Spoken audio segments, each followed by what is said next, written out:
paz do Senhor, irmãos.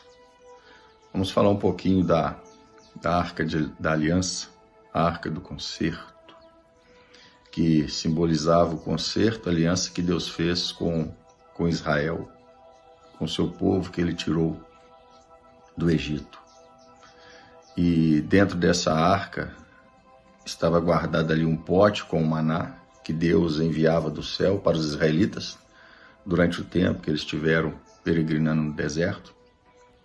Dentro da arca tinha também a vara de Arão que floresceu e as tábuas que Deus deu a Moisés com os 10 mandamentos.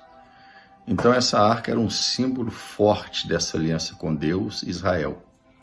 Ela também representava o poder de Deus em meio ao seu povo, a presença de Deus em meio ao seu povo.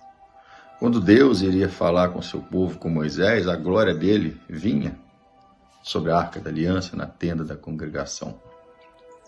Então a arca tinha um grande valor para Deus, não é verdade?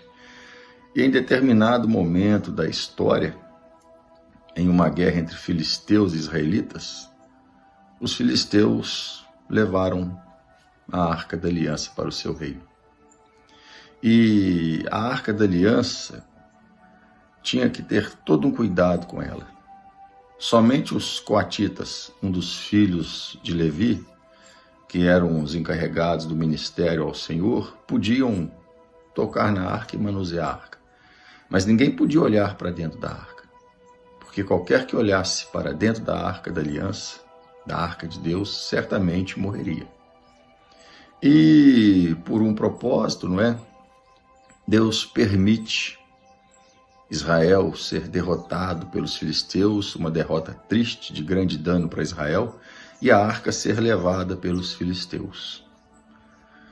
Foi um dia muito triste para Israel, porque a arca sendo levada é como se Deus estivesse deixando o seu povo, a glória de Deus estivesse deixando Israel, e as nações olhariam e veriam que Israel não tinha mais o poder de Deus em favor deles. E para você entender, né, como Deus tem propósito para tudo que Deus faz tem um propósito, os filisteus simplesmente pegaram a arca e levaram para o seu país. Com certeza olharam para dentro da arca. E quando ela chegou no país dos filisteus, eles colocaram no templo do deus deles, Dagon. E na madrugada do dia seguinte, quando os sacerdotes foram até o templo de Dagon, a estátua de Dagon estava caída, com o rosto em terra, prostrado ante a arca do Senhor. Então eles levantaram a estátua de Dagon, colocaram-a de pé novamente. E no dia seguinte, na madrugada seguinte, a mesma coisa, estava a estátua de Dagon, caída, mas dessa vez com a cabeça arrancada e os braços arrancados. E Deus começou a ferir os filisteus, a pesar a mão, com tumores. E a Bíblia fala que os ratos estavam devastando o reino dos filisteus. Então eles começaram a enviar a arca de uma cidade para outra. E onde a arca chegava, Deus feria, né? Deus assolava aquele lugar, aquelas pessoas. Então os 5 príncipes dos filisteus congregaram com os anciãos, não é? Com os sábios, e chegaram à conclusão que a arca deveria ser enviada de volta a Israel. Que a causa de todo aquele mal foi eles terem levado a arca do Senhor para o reino deles. E enviaram a arca de volta para Israel. E quando a arca chega em Israel, os israelitas veem a arca chegando, os filisteus a enviaram em uma carroça puxada por vacas. Os levitas vieram, pegaram a arca, não é verdade? Com grande alegria. E a Bíblia fala que naquele momento 70 homens olharam para dentro da arca, 70 israelitas, e Deus matou os 70. Interessante, né? Como que Deus faz as coisas. A arca ficou 7 meses no país dos filisteus, de uma cidade para outra. Os filisteus tocando, pegando. Os filisteus olharam dentro da arca. Não é verdade? E nada lhes aconteceu. São os propósitos de Deus. Mas a arca voltou para Israel intacta, com um pote de maná lá dentro, a vara de Arão dentro dela e as tábuas da lei. Deus protegeu a arca. A arca era especial para Deus, tinha um valor para Deus.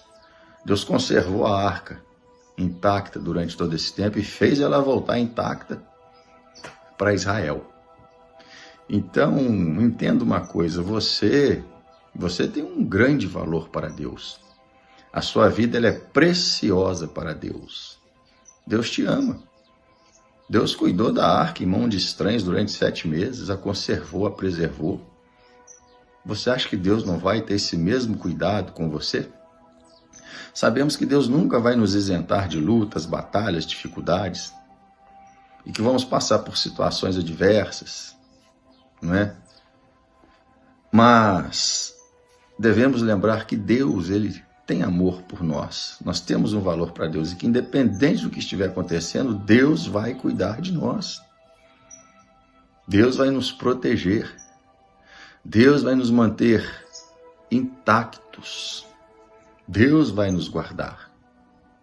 Onde estivermos, o que estiver acontecendo, Deus vai nos guardar, vai nos proteger. Nunca esqueça disso. Deus vai nos livrar do mal e verdadeiramente nenhum mal nos sucederá. E vamos estar sempre preservados, intactos, guardados por Deus, independente do que acontecer. Guarda isso no seu coração, não esqueça. Eu repito, você tem valor para Deus. Sua vida é preciosa para Deus.